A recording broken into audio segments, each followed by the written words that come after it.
Imagine that for a few months now, you've had a set of new health symptoms that seem to be related and talked about with a doctor. So you go to see a doctor. The doctor tells you that he thinks it is probably an XYZ condition. But he notes that this isn't the sort of thing that can be diagnosed with 100% confidence. This isn't like a broken wrist where you can say at the wrist and say, okay, fine, it's broken and this is the line of action. Now, given the doctor's uncertainty and a calculated risk, you decide that you want a second opinion. So you go to see another doctor. And the other doctor also tells you pretty much the same thing as the first doctor. But the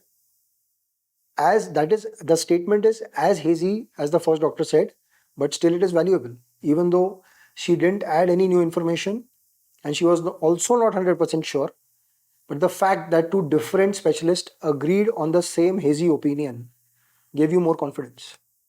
Now imagine that there was an easy way for you to get not only a second, third or a fourth, but thousands of opinions.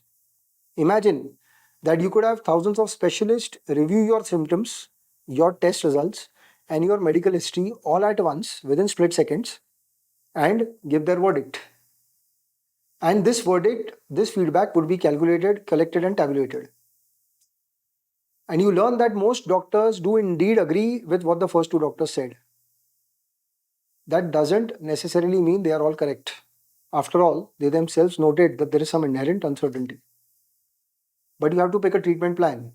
And given that you aren't an expert yourself in the field, you pick up a treatment plan based on the consensus.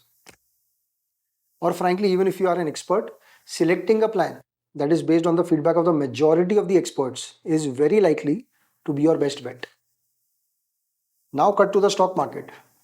That is exactly the way how stock market and wealth managers work in the stock market. The price of a stock at any given time reflects the consensus opinion of a huge number of professional experts on that company. This is not to say that every investor agrees that the current price is the correct price, but the current price is the weighted average consensus. Point being, the professional investor who move most of the money in the market, such as mutual fund managers, hedge fund managers, pension fund managers, or portfolio managers like us, are the people who are primarily responsible for the prices you see on the screen. When you buy individual stocks, or when you buy individual stocks or go to buy futures options out of your own sweet opinion, or when you jump in and out of the market based on market rumors or news, you are deciding that you know more than the collective consensus of a huge number of professional experts.